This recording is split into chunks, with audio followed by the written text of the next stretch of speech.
We're going to talk about a gentleman named Charles Moscowitz. I know him because he did an interview with E. Michael Jones maybe a month or 2 or 3 ago, something like that, maybe 3 months ago.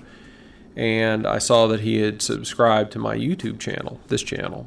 And I clicked on his stuff, haven't really watched anything of him previously. But he had a video entitled Rise of Jewish Conspiracy Theories on YouTube, where he spends about half an hour basically giving his opinion on Christianity, Judaism, and some New World Order issues. And it's very interesting, and I'm going to make some comments on it for a few things that I find important, but just as a prefatory material, I don't really want to play his entire video and comment on it along the way, so I only picked a few things that I think are most interesting or most noteworthy. So we're going to start off about 12 minutes in, and we're going to talk about 2 issues here. He's talking prior to this about James Perloff, who is, I would say, at least of the people I've encountered, he's one of the most interesting and well-spoken and best researchers on the truth movement conspiracy theory side of things. And Charles Moscowitz has a problem with Perloff that he didn't previously have. Previously, Perloff was more of just a conspiracy theory guy, but over time, Perloff has drifted more into being critical of Judaism and linking Judaism and Jews with the New World Order and talking about their pernicious influence in that field. James Perloff himself is half Jewish. His father was a secular Jew, and therefore Perloff's got kind of an interesting perspective talking about that. Charles Moscowitz is Jewish, identifies as Jewish, is religious, supports Israel, and so therefore he has problems with people like Perloff and others who would point at Jews and Judaism as being an integral part of the way the New World Order works, and just about the influence of Judaism in general on European and Christian societies. So that's the background to how we got to this little clip that we're going to watch here, because one of the things that James Perloff points out is the Freemasonic roots of the American Revolution. So if you're like me or people in my generation, you're an American, you grow up, you hear about the Founding Fathers. Okay, well, they're Republicans, they're Democrats, they are individualists, they're capitalists. Well, this is great. This is what America is. It's all of these things. They're secular, although they still believe in God. Wow, what more could we want? Well, it turns out that these guys, many of them were Freemasonic, or they were, if they weren't Freemasonic, then they're Enlightenment guys, and they're sympathetic with all the same kind of values that you would find in the French Revolution, of which Jefferson was a huge fan, and said, Jefferson said something like, if we have to kill everybody in a city except for 2 people who have the correct value system, then that's fine, because those 2 people in every city will be Adam and Eve. So that's Jefferson. That's Thomas Jefferson's opinion about the French Revolution and how many people you might need to kill to get into the new era. So anyhow, it kind of takes the luster off of American nationalism, takes the luster off of American history, and identifying with these guys and saying, geez, if we could just all be individualists and have unbridled capitalism, then everything would be fine. But that's a lower order position that many people have and uncritically accept, even if their own political and ethical values would not be in line with that. So that's where we are right here at 12 minutes in, and then what Mr. Moskowitz is going to do is he's going to relate the values, principles, and methods of the American Revolution to his own tradition, which is Judaism. And he is, I suppose, he would have to tell me, but I would think he would be a liberal Jew, a practitioner of liberal Reform Judaism, because he's saying that these things that I just mentioned free market stuff, individualism, personal liberty, all that that's good. And so within the religious context of Judaism, you would have to be a liberal or reform Jew to accept that, because certainly Orthodox Judaism never accepted any of those things as being part of its tradition. So we'll let him talk here for a minute now that I've been running on for 5 minutes, and then we'll talk more about what he has to say. The fact is that I believe that covenant is forever. As a Jew, I believe that the Lord God, King of the universe, gave the Torah to humanity through the Jews at Sinai. That includes all of the moral and ethical precepts that we are to understand as a blueprint for our lives, for how we live. I believe that the Talmud is commentary on the Torah, and the Talmud is the oral law that was given at Sinai, or at least derived from it. It is not as perfect as the Torah by any means, and that it was controversial for the rabbis to write it down because the rabbis understood that by writing down the oral law, you ran the risk of it being misinterpreted. You essentially refined its meaning inevitably, which was why they were reluctant to write it down, because it was understood as law in the oral sense by individuals who were part of the Jewish covenant. And their reluctance to write down the Talmud was the same reluctance that the founding fathers of the United States had in terms of writing down a constitution. They knew that when they did that, and when they wrote down a Bill of Rights, they would be actually restricting what they viewed as moral and natural law. But they decided to do it for practical reasons, that being the founding fathers, because they recognized that it was necessary to have a government, and that they hoped and prayed that the American people were a moral people and a spiritual people, to the extent that we would understand the intent of the Constitution and adhere to it.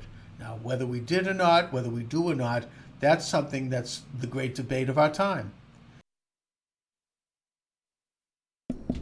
Let me just stop this and save it so I don't lose my stuff here. Okay, so what Mr. Moscowitz just said is about the Talmud. In case you don't already know, there are two laws.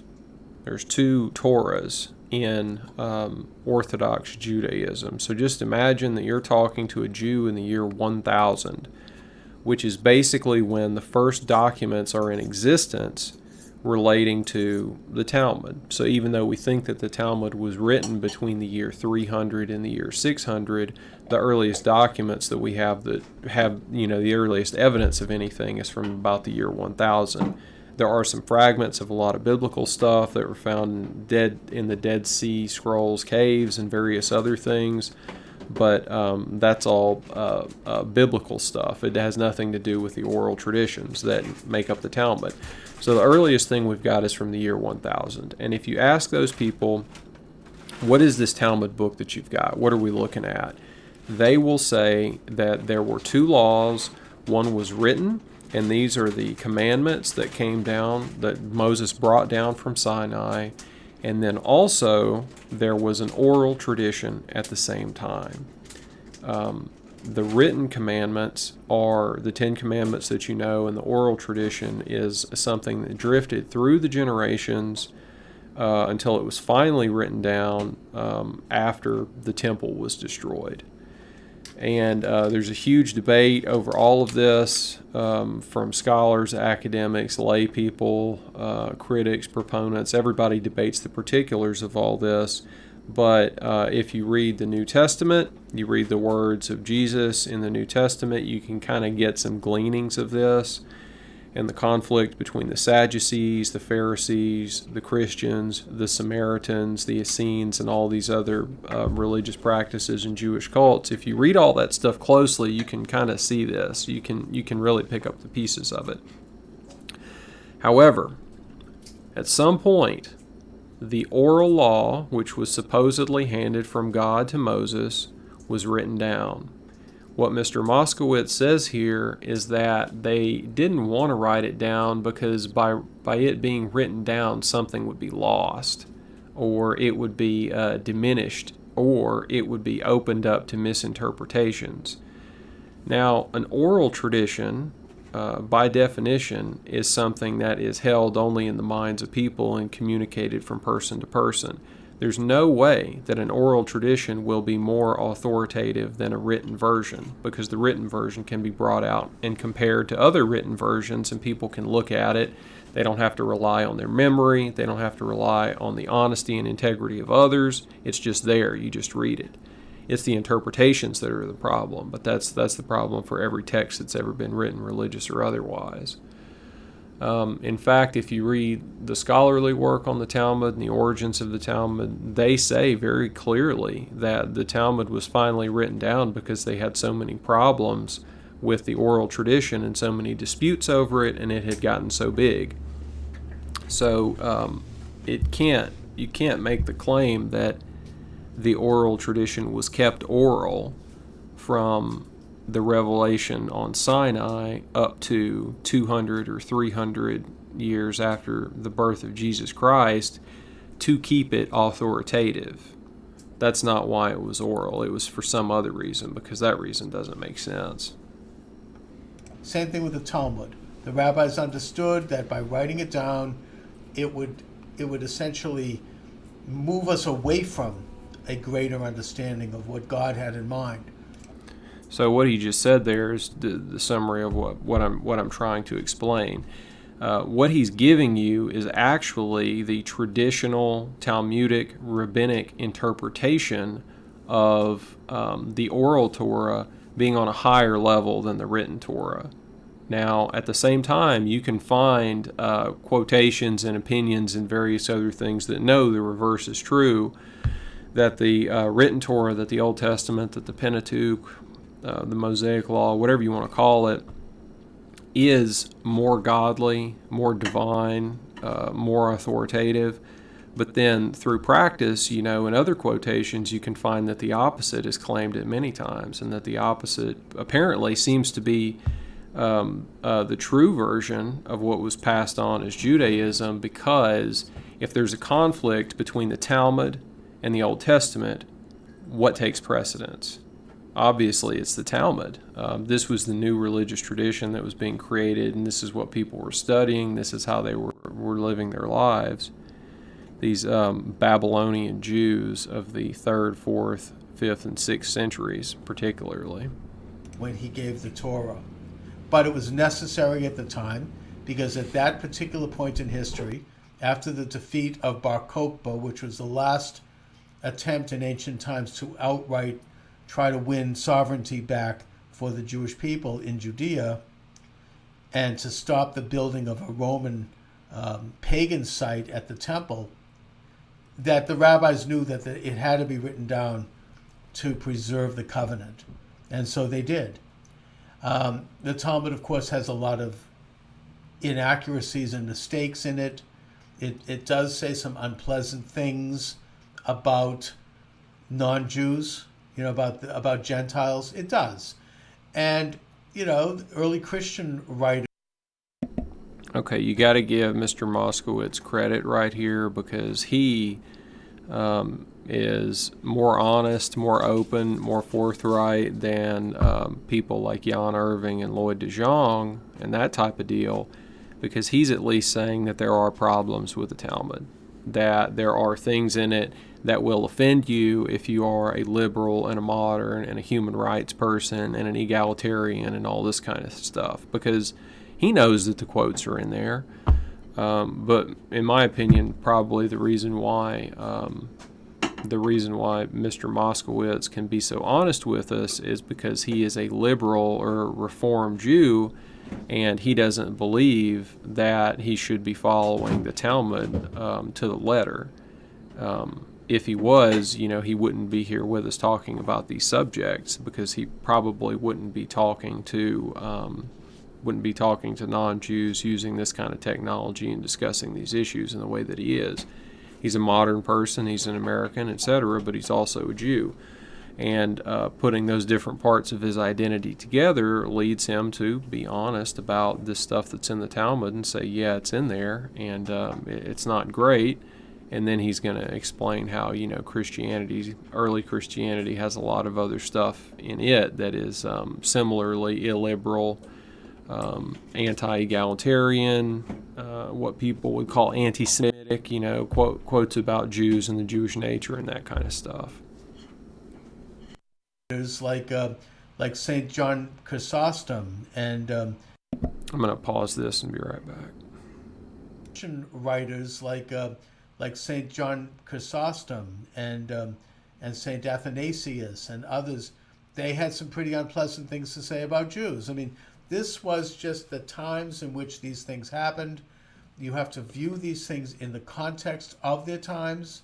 There was this separation, there was this competition, and there was this idea that both sides agreed in a way that there had to be a very clear and delineated separation between the peoples in order for each respective covenant, each respective faith to advance.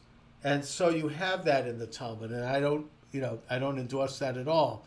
But I'm bringing it up to point out that the Talmud itself, and that's not the main theme, is absolutely filled with logos. It is an enormous understanding of reason and faith. It is an incredible body of knowledge that should be looked at and adhered to and admired. It's not the Torah. It's not the same level of directness from God, but it is a way of thinking. It is not a new religion like. So this is where Mr. Moskowitz is deviating from what from my research, my reading, my personal study has shown. He's deviating from Orthodox Judaism because it's obvious he's not an Orthodox Jew. But the way that I understand Judaism to work is that you get first the Torah, the Old Testament, the Pentateuch. This is the lowest level of interpretation. Everything means exactly what it says. Then you get later, as a development out of the Old Testament, out of the Pentateuch, out of the Torah, you get the oral Torah, or what the Gemara, the Midrash, the Gemara, the Talmud. And these explanations are for the scholar, they're for the initiated, and they elaborate on the Torah and explain it in detail, and they resolve issues that aren't things that you can't reconcile. So I think if I can remember correctly, there's something in Leviticus that says that you can't, if a woman's husband dies, then she cannot marry her dead husband's brother. And then I think there's something in Deuteronomy that says that this can happen or must happen. So there's things like this in the Old Testament that you can't make sense out of it directly. So then you have to come up with either some kind of tradition to deal with this or something else to explain it. And that's partially what the Talmud does, or what these traditions did, but then they also go way beyond it. They go exceedingly far beyond any kind of mere resolution of conflict. And he says that they don't create a new religion, but I think most people who've read enough of this source material and enough of the scholarly commentary on it would say that, yeah, it did create a new religion. The temple's destroyed. There's no more sacrifices. We're not living by the Old Testament anymore. We're living by the Talmud. And he's kind of two minds about it, because he says, there's a lot of stuff in the Talmud he doesn't like, but then he also says it should be studied and kept, and the tradition should be kept alive, and people should help to use the Talmud to organize their lives. And this really is the psychological conflict when you are a liberal, because you want to be engaged in progress and modernism. You want to move forward in history. You don't want to be stuck in the past, but then you still have an attachment to your historical traditions of your nation, your culture, your language, your religion, whatever your people are that you belong to. So if you're an American liberal, you have a soft spot, and I'm not talking about like liberal versus conservative, but a liberal in the modern sense, since the French Revolution. you're still attached to some of the traditions of your culture, but you want to move forward, and you have all these extra values that are essentially alien and totally hostile, really, to your culture, and you're trying to put those together in your mind. And so if you live the way the Talmud told you to live, you absolutely could not be a modern person. In no way whatsoever could you be a modern, could you be a liberal. But then Mr. Moskowitz is telling us, that you can or should try to put these things together. And that's what the Moses Mendelssohn Project is. How can we create a Judaism, is what Moses Mendelssohn was trying to do, for the modern liberal state, the modern liberal democratic state. And Mr. Moskowitz, whether he knows it or not, is heir to that tradition, and he's trying to, figure out how he's gonna get through here and how he's gonna do that. Lee Michael Jones says, because the Talmud was already espoused by every generation, going all the way back to Moses. A good source on this is a book called the Shulchan Aruch, which was written in the Middle Ages in Palestine by Rabbi Joseph Caro in Safed, and which is included in many Jewish prayer books. You find it in the synagogue. In my synagogue, it's there. They call it, in the English translation, is The Ethics of the Father. That talks about the origins of the Talmud. That demonstrates how the Talmud looks at situations today. The Talmud does not depart from the Torah. The Talmud brings the Torah into a system by which individuals can understand it and live by it. Okay, I got a lot to say here. Man, let me stop this and I'll restart it. You know what this... So something that I was really having difficulty trying to get across to Jan Irving, I didn't even try to tell it to Lloyd DeJong, because there's really no point, based on the kind of stuff that guy was writing and a couple other people, is that you cannot separate the Kabbala and the Talmud. And Mr. Moskowitz is explaining here why you can't do that. He wants to talk about the origins and early use of the Talmud. What text is he using for that? He's using the Shulchan Aruch that was written by Joseph Caro. Joseph Caro is one of the most important Kabbalists that ever lived. Okay?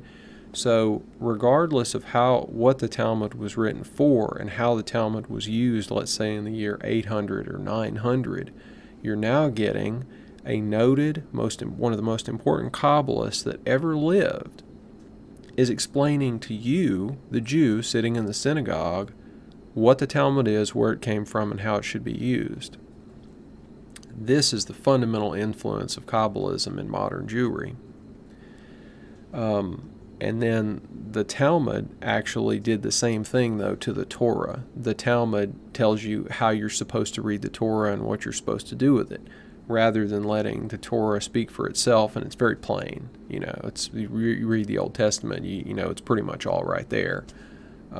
Nevertheless, the Talmud expands on this, interprets, reinterprets, clarifies some things, expands on, abrogates, does all sorts of kind of stuff. I can't remember how long the Old Testament is, but the Sonsino edition of the Talmud's 10,000 pages, right? So that's a whole lot of explaining to do.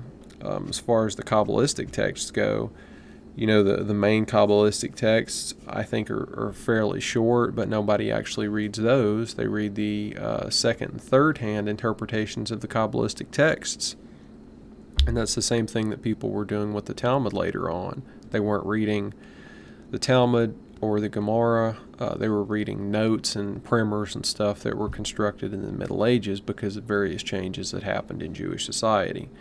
So there's this replacement and addition process that goes on in Israelitism, which we should probably just dispense with the term Judaism, referring to the religion of the Old Testament, even though that's the way we were brought up to use it. It's just too confusing, because it's just too confusing, because when you start talking about the religion of the Jewish people today and then the stuff that was going on in the Old Testament, they're two completely different things. They wouldn't even recognize each other. Okay, let's move on. System by which individuals can understand it and live by it. I also disagree with conventional Christian thinking, and which has been mentioned by Dr. Jones, that Judaism lost its logos with the destruction of the temple, since we no longer have temple worship. That's obviously untrue. You know, the Talmud and the rabbis, they had already moved away from the temple anyway, because the temple was taken over by the radical secularists, the Sadducees, and they had already begun to practice faith in this small places of worship, what they called the Latin word, the Greek word is synagogue, the Yiddish word, the Jewish word is shul, or school, or a place of learning, where they would study the Torah, and the Talmud evolved from that. And that it was a perfectly functional faith. The worship in the temple with animal sacrifice and all of those things, that became a more symbolic act, and we began to understand the moral and ethical elements that were part of that requirement. And while at the same time we pray for the rebuilding of the temple. So, I mean, I don't think he's really wrong here in anything that he's saying in that section about the historical development of these two different religious trends. But at the same time, you know, it's two different cults within one religion. It's like Catholicism and Protestantism.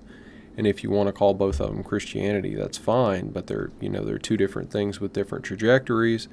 And the historical form of Israelite religion or Judaism or whatever you want to call it, it was in the temple. That's what's mandated. That's what's described. That's what they did historically, and that was ended. And then there was a parallel trajectory that, according to the rabbis and according to tradition, goes all the way back to Sinai. But of course, there's no evidence for any of that, and the people that you're getting that story from are the rabbis from the year 1000. That's the earliest evidence for it, right? So one of these religions didn't make it, and the other one made it. And it's really just up to you whether you want to think of Pharisaical, the religion of the Pharisees, Pharisaical Judaism, which, you know, Rabbinic Judaism is obviously a continuation of that. If you want to think of that as being somehow a continuation of temple worship, I mean, it doesn't really make any sense based on what he just told us. And the reestablishment of the Commonwealth, we are perfectly able to function as a moral and ethical people, and we are able to continue the covenant of Moses without temple worship. We did so after the destruction of the first temple, when the Jews were in exile, or most of them, in Babylonia. They continued to function. So, you know, this is not really something that shows a loss of logos. And finally, besides the great thrust of Jewish history from the time of the destruction of the Second Temple till today, which is a case of extraordinary faith in family, in God, in knowledge, in learning, in invention, in creativity, in advancement in every way, and of trying to be a holy people. And I could get into what happened, all right, you know, why we ended up falling by the wayside in the same way that many Christians did, with false messiahs and with a pagan influence that continued to eat at us and has done so since the time of the golden calf. But I want to just finish this aspect of what I'm saying here by pointing out that the final, I think, or one of the great examples of Jewish logos is the establishment of the state of Israel. Israel is drenched in logos. I'm going to skip ahead because I can't do it, guys. The creation of Israel the state along. Organic society includes even secular Jews, not undermining it. Now, I'm critical of Israel, and the society is worth supporting. Now, I just want to conclude by going back to what I was saying, what happened to Judaism. There has always been the forces of evil and the secularized anti-God forces that have tried to worm their way into Judaism, probably more so than other people. The earthly forces, going back to the golden calf. There you have Judaism at the highest level of its spiritual existence and experience, at the foot of Sinai, with Moses up. Okay, so there's a pretty good lecture online by Leo Strauss.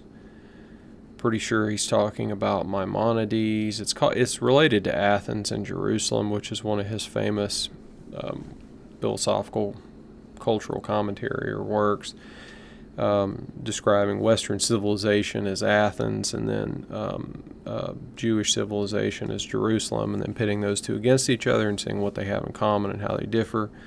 But in that, or one of the related lectures that goes with that, Leo Strauss discusses this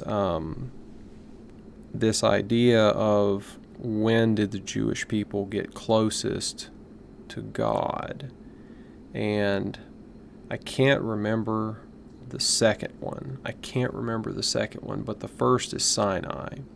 And so the idea is that, and I've actually read the portions in the Talmud that deal with this, because it also has to deal with some very, very bizarre sexual ritual hygiene procedures that the Jewish people allegedly had to undergo in order to receive the law from God through Moses at Sinai. But you can go read that if you'd like. But anyhow, the nation had to be purified, and then they got as close to God as being at the foot of Mount Sinai. And then there's a second one that I can't remember, but the third one is the Merkava mysticism stuff, because, who was it? Hold on just a second. Okay, so when the Jewish people get up to Sinai, they hear the voice of God. And I'm pretty sure, I think it's Maimonides who rolls this back, and there's just various versions of it where first the Jewish people hear one commandment, and then their ears are basically bleeding because the voice of God is so powerful, and they say, stop, we don't want to hear anymore, Moses, you just tell us the rest. And then it gets eventually to the point where that kind of story keeps developing to where then they only hear the first word, and then they say stop, and then finally they only hear the first syllable and they say stop. So this is kind of how that tradition develops in the Talmudic and Kabbalistic literature. But even more important than that is the story from Ezekiel of this Merkava mysticism, the Merkava stuff, which is a Hebrew word for chariot, because Ezekiel actually witnesses these manifestations of the Godhead in different forms. Oh, that's right. The second one, the one I couldn't remember, is Jacob, because he sees an angel and he wrestles with him or whatever. And so the angel is an emanation of God, but not God proper. But then the highest form, the greatest expression in the history of the Jewish people with the divine essence is Ezekiel. So I just wanted to add to his statement here that it was Sinai, because when you get into the deeper Jewish teachings, whether they be Talmudic or Kabbalistic, there's these other interpretations of it. But according to the oldest Talmudic interpretations, Sinai is where the history of the Jewish people really begins, because the Jewish people don't really exist before God hands down these commandments, and specifically the oral law, not the written law, the oral law. And you can even find quotes floating around from various Talmudic sources and rabbis that say, you could have just done away with everything in the Old Testament up to Sinai. We could have just started it there. We didn't need this other stuff. Didn't matter. In the clouds, receiving the Torah, and what happens? Down at the foot of the mountain, you have Aaron, Moses' brother, the head spiritual leader, setting up a golden calf, a worshiping of an idol. And worshiping of idols is something that is a big subject. There's a reason why it's such a no-no in the Torah. You know, there's all kinds of corrupt and immoral practices that go with worshiping idols, like the killing of babies for human sacrifice, and orgies and sexual immorality, and all sorts of stuff happening. And Israel succumbs, or at least a large portion of it succumbed to this while they waited for Moses. So, in a sense, the Jewish success, or the people of the children of Israel, and their success in staving off this temptation of idol worship, which was extremely powerful back then, in a way that we can't even imagine, is a struggle of mankind against his own darker side. It is a struggle of mankind to worship God as opposed to worshiping earthly pleasures, of putting restraint on our darker tendencies, by understanding that there's a greater truth, that there's a king of the universe and a lawgiver that gives a structure to our life, that we have to balance that and try to work toward living that creed and fulfilling that covenant. And the whole struggle between the Jews of Israel after Moses, once they enter the promised land and they're exposed to the Philistines, and the sexual immorality of the story of Samson and Delilah, or we could look at other situations and how Solomon became corrupted by pagan wives and whatnot. It's a struggle that's a microcosm of the struggle of mankind, that we've all struggled with, both the to do whatever feels good, the Epicureanism in modernity, more than I have time to get into right now, but suffice it to say that Shabtai Zvi, Talmud. But what happened to Judaism in modern times? So this is the thing that I listened to that induced me to want to make this and talk about this. So he's going to talk about his perspective on Sabbatai Zevi and the Sabbatean movement and the Frankists, which I am very interested in, and he's going to give us his perspective on that. And based on all the stuff I said previously, that's how I'm filtering his information. So let's see what he's got to say. Is that we had a false Messiah by the name of Shabtai Zvi. Now, this is a big subject. It's probably more than I have time to get into right now, but suffice it to say that Shabtai Zvi, his messiahship, which was briefly accepted by Jews, a large number of Jews all over the world, which was Europe at that time for Jews, advocated a complete corruption of Jewish morality. Everything that we were taught, everything that the Torah instructed us to do, conventional notions of morality and ethics would be completely turned on their head. In other words, Shabtai Zvi was satanic. And Christianity, you might point a finger, but everything he said so far, I think, is accurate. That's my opinion. Christianity has had its own satanic movements. They have nothing to do with Judaism, all right? We get into that separately, but the point is that Shabtai Zvi was unmasked as a fraud by the Sultan in Constantinople, who said to him, you have a choice between standing as the Messiah, in which case I'm going to fire an arrow through you to see if you can survive it, or converting to Islam, and he chose to convert to Islam. But and that ended his false ministry for the vast majority of Jews. A huge disillusionment took place. But not all Jews. Unfortunately, there was an element of followers of Shabtai Zvi who went underground. They're called the Sabbateans. In the Muslim countries, they call them the Donma. And 100 years later, a disciple arose of Shabtai Zvi in Europe by the name of Jacob Frank, who would convert to Catholicism, and then he'd go back to Judaism, then he'd convert to Protestantism, and then back to Judaism, just like Shabtai Zvi did. In other words, he became a person who didn't believe in anything. Anything could go to help subvert Judaism and subvert all of mankind. So this is a little bit muddled.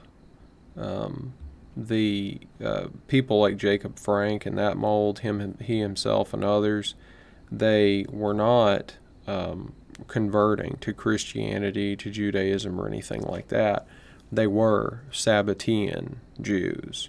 So they believed in these heretical doctrines, which, as Mr. Moskowitz said, they believed in the inversion of traditional morality, traditional Jewish morality. So they never deviated from that system of beliefs. What they would do is they would publicly profess another belief. They would claim to convert to Catholicism or Protestantism, or they would claim that they would be normal Jews. This is the big controversy, which he's going to talk about here in a second. But secretly they remained Sabbateans and Frankists, is what we refer to them as. But they had this unorthodox version of Judaism. By reversing the moral and ethical precepts of the Torah, the covenant. Well, the great untold story of Shabtai Zvi and Jacob Frank is that there was a civil war that went on within Judaism in the 18th century, pretty much. I think that Jacob Frank was in the 1700s, so it's the 18th century, where he was excommunicated and the rabbis fought against him, and they tried to expose members of his cult called the Frankists, who were very secretive and who became a secret society. And they unmasked this particular rabbi, Jonathan Eberschutz, as having been a Sabbatean and a Frankist. And that this struggle is the same struggle that continues to exist within Judaism. And what I would say is that to a certain extent, I think it should be admitted that we lost the struggle, that this Sabbatean-Frankist conspiracy has taken the cultural and not to mention political high ground in Judaism to many degrees, not totally. There's still the remnant. So you got to give this guy a lot of credit for everything that he just said in this section here, because I think this is an accurate representation of the situation, and there's hardly anybody saying this. If you want to read the book source on this, you can go look for a couple of books, Volume 1 and 2, called To Eliminate the Opiate by a guy named Antelman, Antelman. It may have two N's, I'm not sure. Maybe two L's, maybe two N's, but it's Antelman. And he was a rabbi who wrote a book about this stuff in the 1970s and got attacked by a bunch of members of the American Jewish community because they didn't want him talking about this stuff. They didn't want him talking about the Eibeshutz Emden controversy. Eibeshutz was one of these crypto-Sabbatean Jews who was an influential rabbi somewhere in the Czech Republic, Austrian Empire, probably based in Prague. I can't quite remember, but it's in the Sholem book. Briefly, Sholem talks about it, the one I translated. So Eibeshutz was one of these crypto-Sabbateans, and Jacob Emden was an Orthodox Jew. Okay, so whatever you think the problems with the Talmud and the Kabbala are, whatever the issues that you think are going on within that religious tradition, attribute that to Jacob Emden. That's one group. That group was fighting against Jonathan Eibeshutz, who was the crypto-Sabbatean. And what Moskowitz is saying is that he thinks that even though, what the result of this is that the Sabbateans were outed and they lost they lost favor And then I think not too long after that, a lot of them immigrated. They left Central Europe and they went to places like the United States, where Louis Brandeis, as you may or may not know, was from one of these Sabbatean-Frankist families. And if you read Antelman's book, Volume 2, I think he talks about it. He says that the founders of Reform and Conservative Judaism, particularly influential people like Rabbi Stephen Wise in the United States, people who were active in the first few decades of the 20th century, that they were from Sabbatean-Frankist families. So Moscowitz is not going to get into the details on that, but based on what he just said, I think that's what he's referring to. So, the reason why I wanted to make this video is because this is really complicated stuff. And when you say things like the Jews, the Jews are responsible for this, or they're responsible for that, or the Jews and the Freemasons, or, whatever you think is going, the Jews in the New World Order, George Soros, and all this kind of stuff, this is, I think, the controversy. And this was going on right before the French Revolution, because Jacob Frank died. If you look at that Scholem book, the one I translated, he dies, I think it's 1789, maybe it's 1792. I can't remember. But it's right there. It's all going on at the exact same time. So this conflict was going on in the 1780s and 90s. Very influential time for a number of reasons. But so on one hand, you've got this Jewish sect, or this, heretical Jewish sect, whatever you want to call it, that is a secret society, that's members are influential in European Freemasonry, and not the allegedly harmless variety of Freemasonry, but the political Freemasonry, anti-monarchical, liberal, Republican, revolutionary Freemasonry. And then on the other hand, the other group is traditional Orthodox Judaism, which, of course, there are many critiques of that. And if the critiques of that are endless and traditional, of course, and that's kind of what E. Michael Jones is critiquing.